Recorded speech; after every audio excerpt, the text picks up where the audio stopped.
بابا خودتون به هم گفته بودین هر وقت از یکی خوشم اومد دستشو بگیرم و بیارم جلوتون.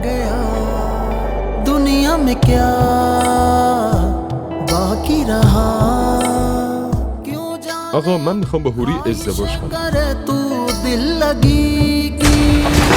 برو با اون لحن سنتیت بهش بگو که بگو فکر اون پسره رو از سرش بیرون کن. جمال پدرم قهرمانمو نابود کرد.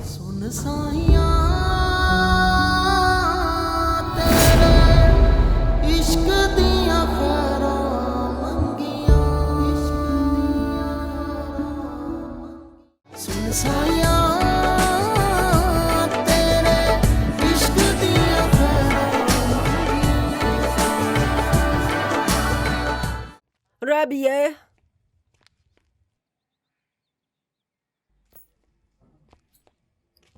ربیه. بله مادر جان.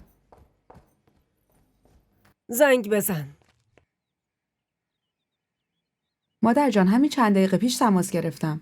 گوشی عمو شفی خاموش شده. شفی نه، به قیصر زنگ بزن. بهش بگو شام مراسم با ماست. به همه خبر بده. یه جوری باید گوشیشو روشن کنه. مادر جان عمو شفی داره زنگ میزنه. الو سلام عمو شفی. بله الان اینجا وایسادم. بله صحبت کنیم. بفرمایید.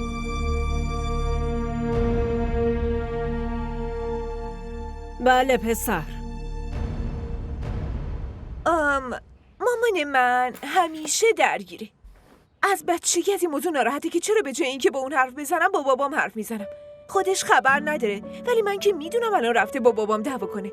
رفته میگه شفی تو دختره رو خراب کردی. دختره این کارا چیه میکنی؟ دسته یه پسره رو گرفته آوردتش خونه. ولی مامانم خودش همین کارو کرد. آره پس چی فکر کردی؟ بابام هیچی نمیگفت. اون خودش دست بابامو گرفت و بردش پیش باباش. اونم شرایطش عین تو بود. همینجوری که الان هستی. اونم هیچی نداشت. ولی بازم مامانم با پدر مادرش دعوا کرد و با بابام عروسی کرد. ولی فرقش اینه که مامانم بیشتر به مادرش نزدیک بود و من به بابا. تو هم نمیخواد نگران باشی چون لازم نیست با اون رفتاری مواجه بشی که بابام باهاش مواجه بود. سلام بابا، حالت چطوره؟ سلام. علیک السلام. چطوری؟ خوبی؟ بله. بشین. بله چشم بفرمایید.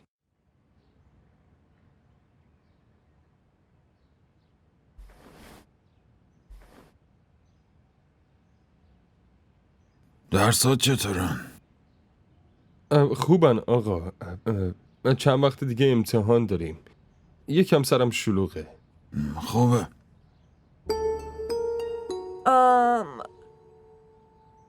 حتما مامان بهتون گفته که جمال واسه چی اومده ببینتتون. نه تو کار خاصی داشتی پسرم؟ نه آقا خب جمال به بابام بگو دیگه که واسه چی اومدی اینجا. چی میخوای بگی؟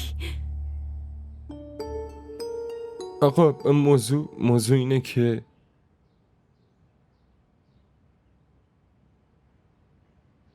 آقا من میخوام با هوری ازدواج کنم.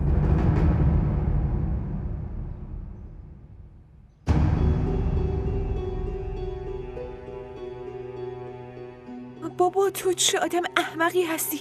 چیزی رو که باید آخر از همه میگفتی همین الان گفتی. آقا من میدونم نباید این حرف خودم میزدم ولی آخه کسی رو ندارم به جز مادرم. اونم خیلی از اینجا دوره. هیچ وقت از روستامون بیرون نیامده. شما بزرگ ما هستین دیگه. فقط بابا این منظورش اینه که نمیخواد با من ازدواج کنی. ازم خواستگاری نمی کنی. بابا منظورم اینه که این هنوز خیلی کار داره. هنوز فارغ التحصیلیشه، بعد فوق لیسانسشه که امیدوارم همون دفعه اول قبول شه. ولی همه اینا 3-4 سال طول میکشه. فقط میخواد مطمئن شه تا وقتی به یه جایی برسه. شما دخترتون رو به کسی جز خودش نمیدین. بابا، خودتون به هم گفته بودین هر وقت از یکی خوشم اومد دستشو بگیرم و بیارم جلوتون. بابا، من از هیچی خوشم نیومد، هیچ وقت هم نمیاد. ولی اینو واسه این آوردمش چون شما ازش خوشتون میاد. ولی بابا، به جونت قسم، من تو جمال، گذشته شما، اون ذوق شما، اون تلاش شما رو میبینم. شما قهرمان منید. من هر خواستگاری رو با شما مقایسه میکنم. من نمیدونم این ازدواج، نامزدی و غیره و غیره همش چیه، ولی هیچ وقت خب بهش فکرم نکردم. ولی الان یه اجازه میخوام با جمال بگردم. بابا، من فقط میخوام شما رو جمال یه حساب دیگه باز کنید. وقتی با هم دیگه تو کلاس پشت یه نیمکت نشستیم، کسی رابطه ما رو بد ندونه و باعث نشیم آبروی شما بره. بابا،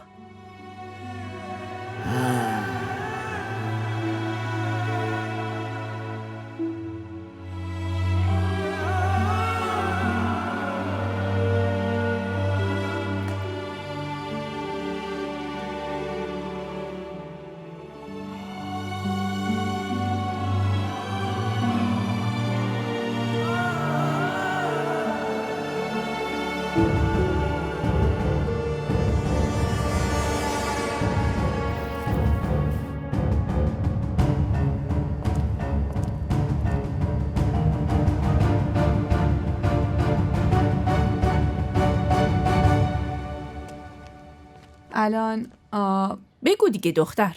مامان جان، الان عمو شفی زنگ زدن، مادر جانم باهاشون حرف زدن. ما هم داریم یک شنبه میریم بله برون. باشه، من رفتم. آخه مادر جان کلی کار بهم سپردن، برم انجام بدم.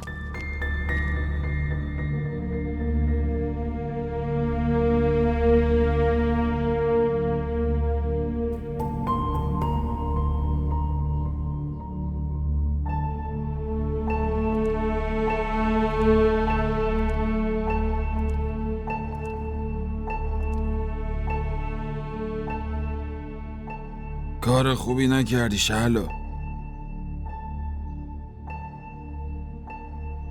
کار خوبی نکردی.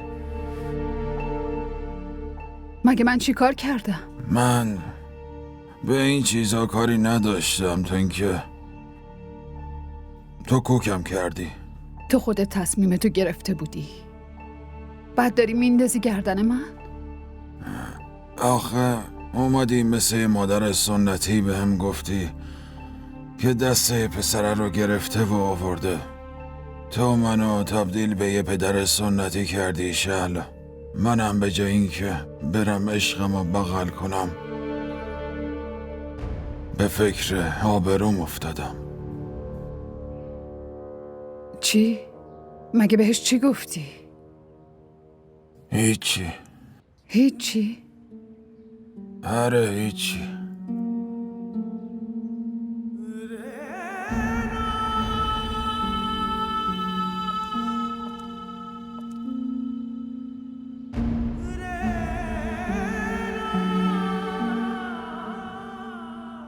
برو شهلا، برو با اون لحن سنتیت بهش بگو که بگو فکر اون پسره رو از سرش بیرون کنه.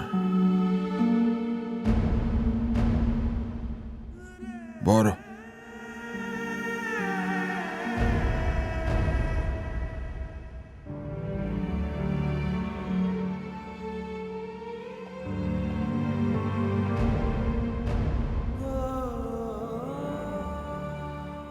بابا، چی شدی؟ منو ببخش دخترکم. منو ببخش. من زدم زیر قولم.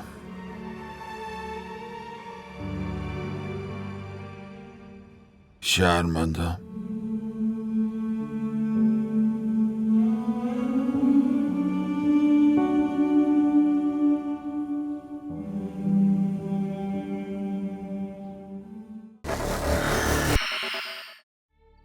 من بهشون گفتم همین یه دونه دختر رو دارم. اگه اونم ببرید که دیگه چیزی برام نمیمونه. ما دوتا کلاً تنها میشیم. باید بشینیم در و دیوار رو نگاه کنیم. و مادر جانم خودش بهم گفت ما دخترتو نمیبریم، داریم بهت پسر میدیم. پس برای چی نگرانی؟ تو هم همینو میخواستی. واسه همین اون پسره رو آوردی پیشم. وگرنه مگه حالا چی داشت؟ نه اسمی، نه رسمی، نه خانواده‌ای. معلوم نیست از کجا پا شده اومده. این خیلی از اون بهتره. خانواده داره، تحصیل کرده است. آره، در مقابل اون پسر شاهمیر از هر جهتی بهتره.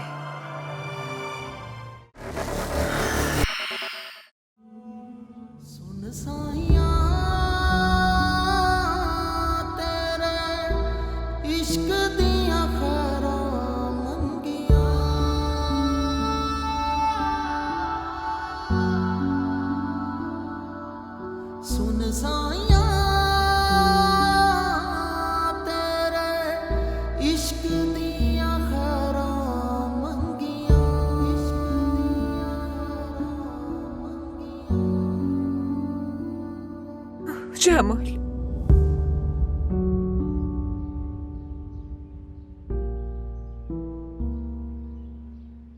پدرم قهرمانمو نابود کرد.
ببین هوری، تو همه این اتفاقایی که داره میفته، نه تو مقصری، نه من و پدرت. ولی دیگه پیش اومده. ما مجبوریم قبولش کنیم.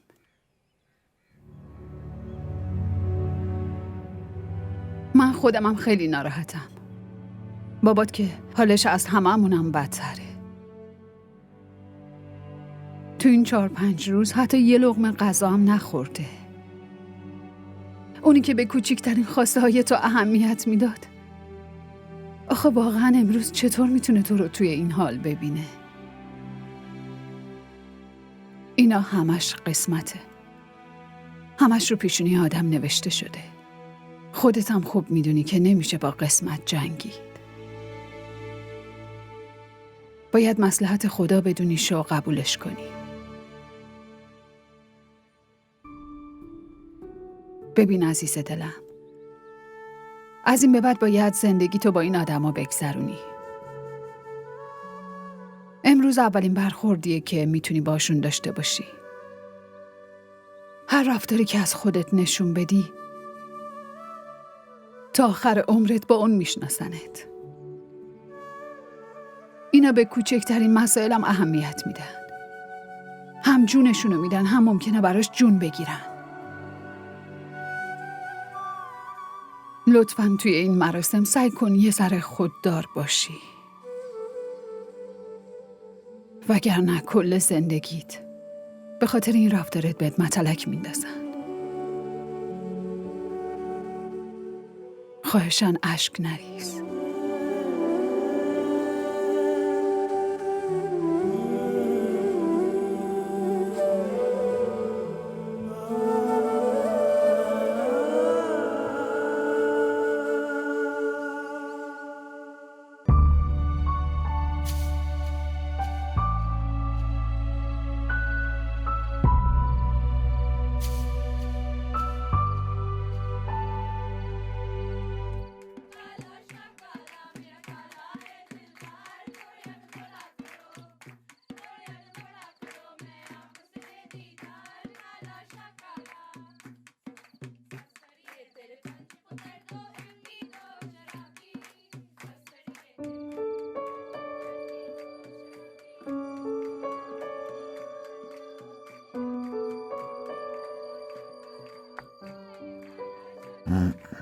مادر جان،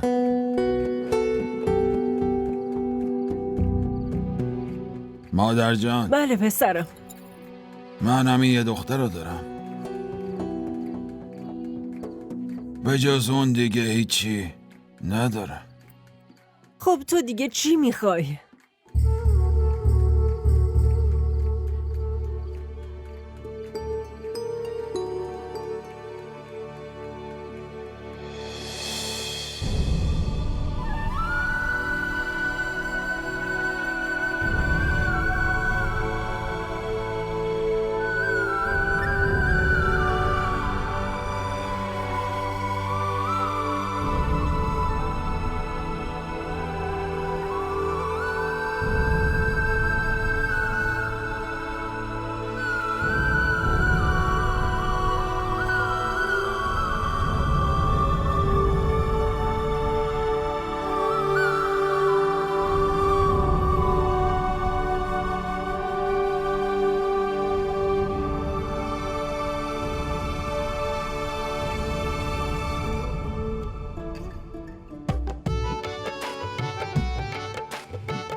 همیشه از من میپرسیدی که بابا چه احساسی داشتی وقتی کنار رودخونه بودی و داشتی میدیدی که همه چی تو اون سیل میبره. دخترم، من حسیو داشتم که تو الان داری. فرقش فقط اینه که تو تنها نیستی.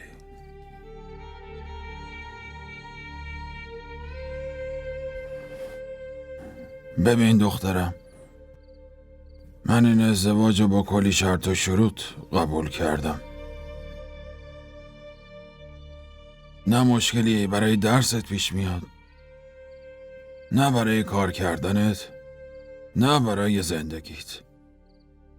بعد ازدواجم میتونی همینجا زندگی کنی، پیش خودمون. اونا هیچ مشکلی ندارن. من بهشون گفتم همین یه دونه دختر رو دارم، اگه اونم ببرید که دیگه چیزی برام نمیمونه. ما دوتا کلن تنها میشیم. باید بشینیم در و دیوار رو نگاه کنیم. و مادر جانم خودش بهم گفت ما دخترتو نمیبریم، داریم بهت پسر میدیم. پس برای چی نگرانی؟ تو هم همینو میخواستی، واسه همین اون پسره رو آوردی پیشم. وگرنه مگه حالا چی داشت؟ نه اسمی، نه رسمی، نه خانواده‌ای. معلوم نیست از کجا پا شده اومده. این خیلی از اون بهتره. خانواده داره، تحصیل کرده است. آره، در مقابل اون پسر شاهمیر از هر جهتی بهتره. این ازدواج هیچ تغییری تو زندگیت نمیاره بابا. نه تو سبک زندگیت، نه تو دوستات. ولی حواست به یه چیز باشه. با این انگشتری که دستت کردی به نام کسی شدی. این شالی هم که سرت کردی این عزتته. هر دوستی، هر رابطه‌ای بعد اینا میاد.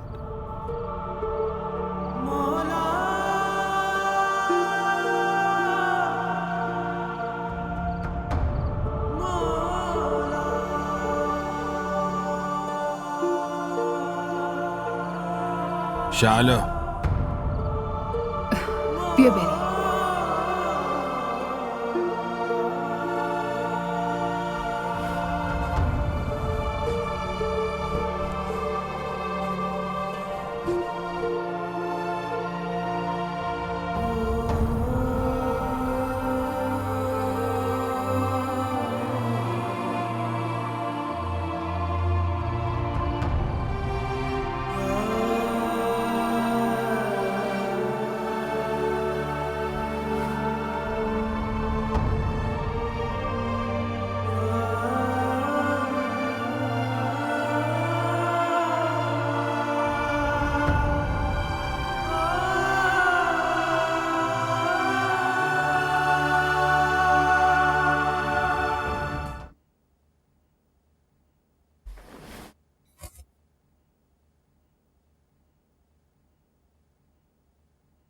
شعلا من خیلی میترسم.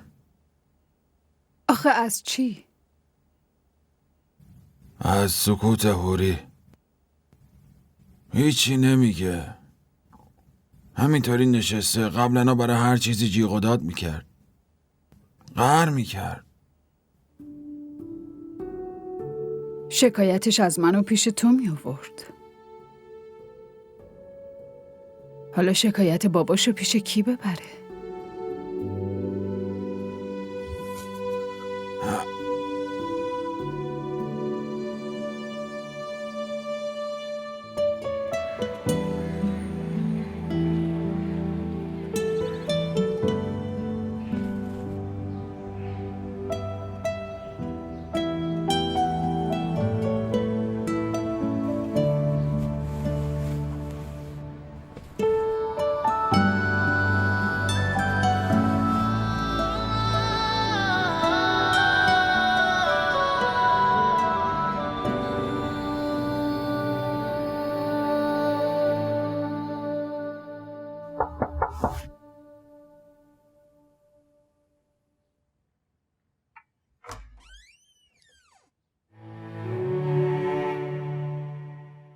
هوری،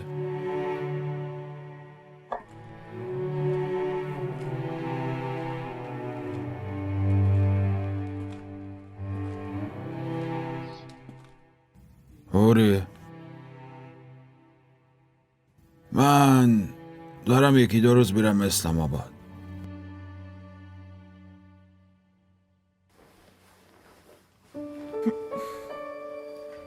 سفر خوبی داشته باشی بابا. دانشگاه نرفتی؟ نه، چرا؟ حوصله ندارم. حوصله چیو داری؟ نمیدونم. هوری،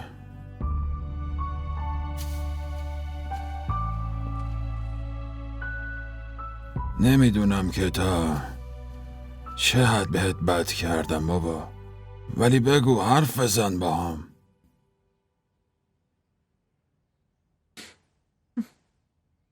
چه حرفی بزنم بابا؟ هرچی تو دلته بهش فکر میکنی؟ به هیچی فکر نمی کنم دیگه. با هم دعوا کن، جیغ و داد کن سرم. که چی بشه آخه؟ ما قبلا هم با هم مشکل داشتیم بابا، درسته؟ ولی صحبت میکردیم. این همه با هم دعوا کردیم، ولی تو دعوا بالاخره به یه نتیجه میرسیدیم. قضیه دیگه تموم شده. چه فایده داره دوباره در موردش حرف بزنیم؟ تو میتونی سرزنشم کنی، بهم بگی که تو یه ظالمی، بدبختی، سنتی، خودخواهی، پدر بد، یه پدر خیلی بد. بگو من آرزواتو گرفتم، دلخوشیاتو گرفتم، خرخرتو فشار دادم و کشتمه، تو رو فدای آبروی خودم کردم. میدونم این که چی کار کردم و خبر دارم. میخوام از زبون تو بشنوم. بگو که ازم متنفری. شفی، شعلا، فعلا برو.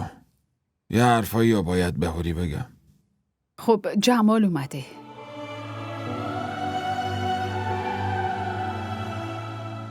اینو ببینه.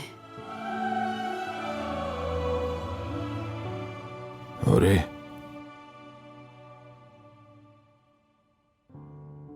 این غمی که به دلت انداختم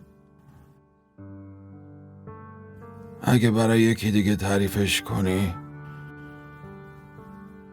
خیلی ناراحت میشم بابا.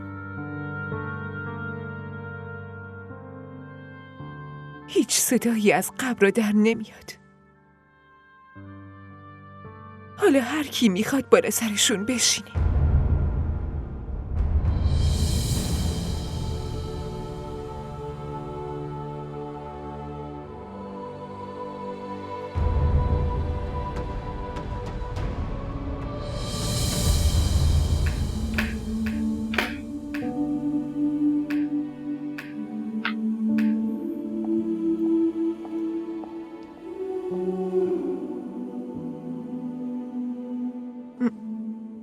چطوری؟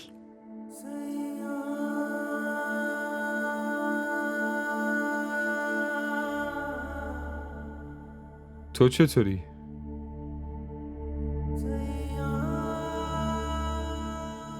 دانشگاه نرفتی؟ داری از اونجا میای؟ نه. چرا؟ واسه چی نرفتی؟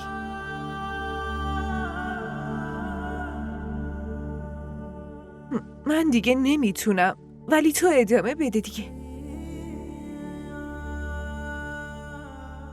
اینا اومدم اینا رو پس بدم. اینا چیان؟ لباس و کفشت. اومدی بزنی تو صورتم؟ نه، نمیتونستم با خودم ببرمشون. جایی هم که دارم میرم نیازی به اینا ندارم. کجا داری میری؟ جایی که ازش اومدم. جمال، الان هفته دیگه امتحاناتته. من امتحانامو دادم. کارنامه‌م هم اومد.